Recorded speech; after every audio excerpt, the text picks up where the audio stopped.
Grosse mise à jour sur TextBulker sur la génération des images. On abandonne Midjourney pour passer sur notre propre système d'intelligence artificielle basé sur des modèles open source, Stable Diffusion, et sur lequel on va alimenter avec nos propres prompts personnalisés pour avoir des images d'excellente qualité en fonction des sujets. Même si votre sujet comporte un seul mot, on va automatiquement ajouter notre prompt pour vous faire une image de super qualité.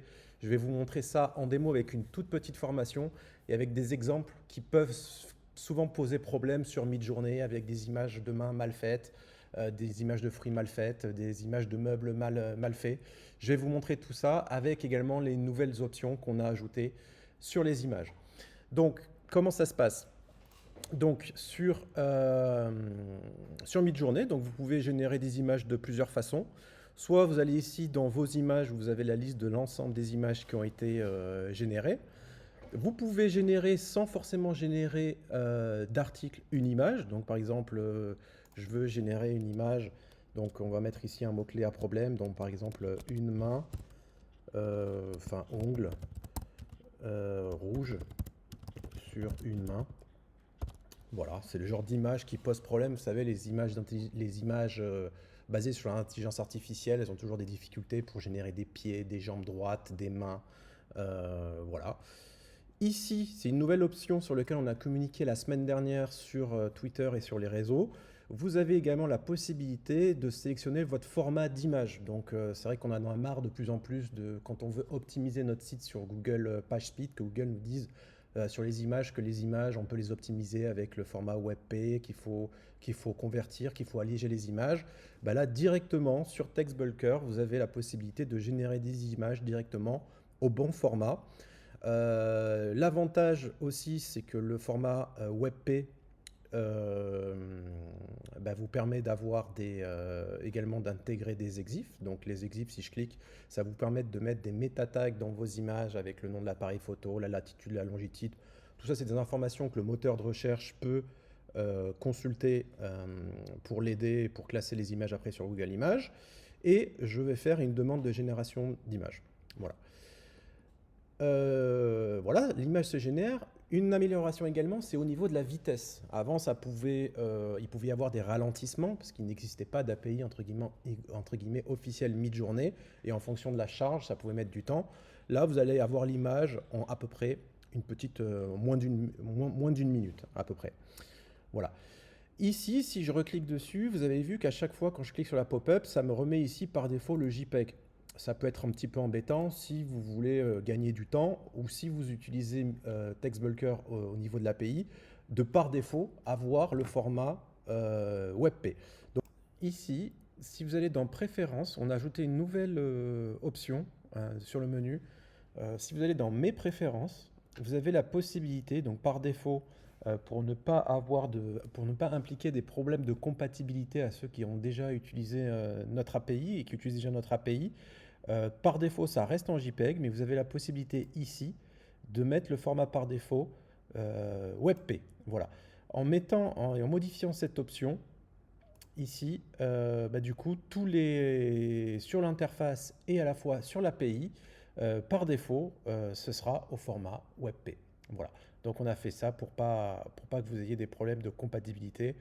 Là, nous, ce qu'on a fait, c'est qu'aujourd'hui, on l'a mis par défaut en WebP, mais on ne voulait pas le forcer au cas où si les personnes qui utilisent notre API font un traitement spécial, on ne voulait pas créer des problèmes de compatibilité avec leur infrastructure. Voilà, donc notre image est générée, et c'est vrai que si je clique dessus, on a quand même une main d'une parfaite qualité avec 5 doigts. Donc voilà, et si je veux générer une nouvelle image, par défaut, vous n'aurez pas besoin de sélectionner. Il y a le format WebP qui est sélectionné maintenant par défaut, à la fois sur votre interface et à la fois sur l'API si vous utilisez l'API. Voilà. Après, ici, j'ai créé un projet image V2 où j'ai 4 articles. Aménager son salon avec une cheminée. Donc généralement, vous savez, dans les images IA, Lorsqu'il y a des meubles, des cheminées, du feu, c'est toujours assez mal fait. Les contours sont assez mal faits. Il y a des dispositions quand il y a des formes géométriques qui sont mal alignées ou mal faites. Site de rencontre, parce que c'est vrai que des fois les thématiques un petit peu avec des personnages, c'est un petit peu, c'est pas mal demandé et c'est assez mal fait. Et parfois même, c'est souvent refusé à vite mi-journée si on rajoute le terme sexy ou des choses comme ça. Comment faire des gâteaux aux fraises? Souvent, les fraises, si vous avez remarqué, bah, elles sont mal dessinées, les points sont un petit peu bizarres, elles sont mal coupées, etc. Et comment avoir des bons ongles? Bon, bah, c'est le sujet que je viens de faire. Donc voilà. Ici, pour chaque article, vous avez la possibilité, vous savez, de sélectionner les images ici et vous avez des nouvelles options. Donc vous pouvez soit cliquer sur ce bouton pour générer les images d'un coup sur l'ensemble du projet, soit générer les images article par article. Donc là, par exemple, je peux dire de cet article-là, génère-moi une image. Par défaut, il va le générer sur le titre de l'article et ben, on retrouve le format WebP, etc. Voilà, donc là, je vais la générer. On a également la possibilité ici, si je veux, site de rencontre, un autre exemple, je clique sur générer une image et je peux, vous savez, ici, il y en a peu de personnes qui le savent, mais vous avez la possibilité de mettre ce qui s'appelle un post prompt complémentaire.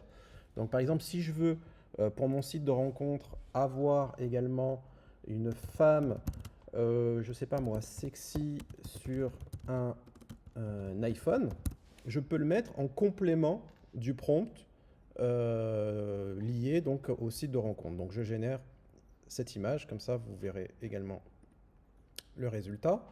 Et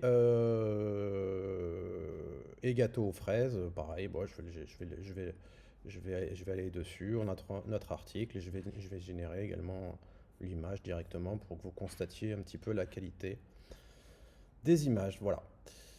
Donc, voilà, on se rend ici sur l'interface. Donc, les images ici ont été générées. Donc, vous voyez qu'il y en a 3 qui sont en cours de génération. Voilà.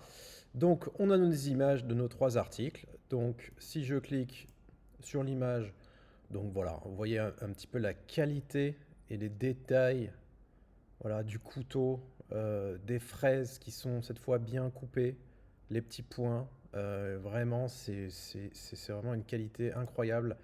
Ici, la cheminée, vous voyez la géométrie, quelque chose de naturel. On n'a pas des choses qui... Bah, ça reste de l'IA, hein, mais vous voyez les canapés là, les coussins, tous les angles, toute la géométrie, les tables ou souvent les pieds, vous voyez, il y a des formes comme ça complexes. C'est assez... voilà. Je vois vraiment aucun défaut sur cette image. Peut-être la fenêtre là. Non, la fenêtre, vous voyez, tous les bras. Peut-être la lampe là. C'est vrai que ça peut paraître suspect, ce petit trait noir.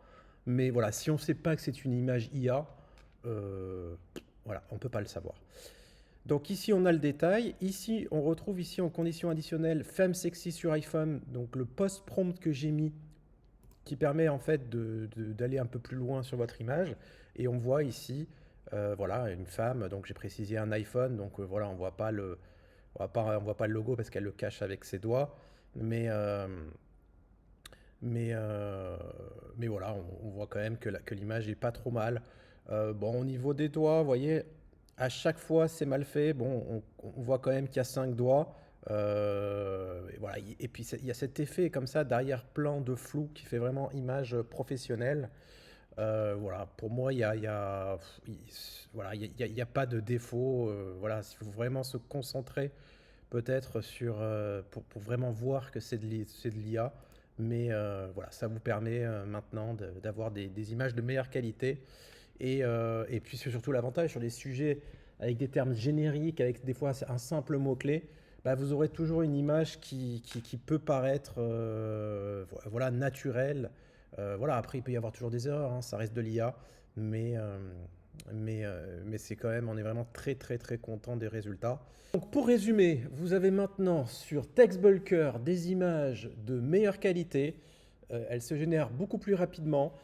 Vous avez la possibilité d'ajouter maintenant le format WebP, donc qui est un format beaucoup plus léger, de meilleure qualité, qui est recommandé par Google. À chaque fois que vous allez sur Google PageSpeed, que Google vous dit attention, il vaut mieux mettre des formats optimisé comme le WebP, c'est désormais possible. Vous avez la possibilité de le configurer également sur votre compte par défaut, pour que toutes les images par défaut soient générées soit en WebP directement sur votre interface, soit par l'API. Voilà, donc on attend vos retours et à bientôt pour les nouvelles évolutions de TextBulker.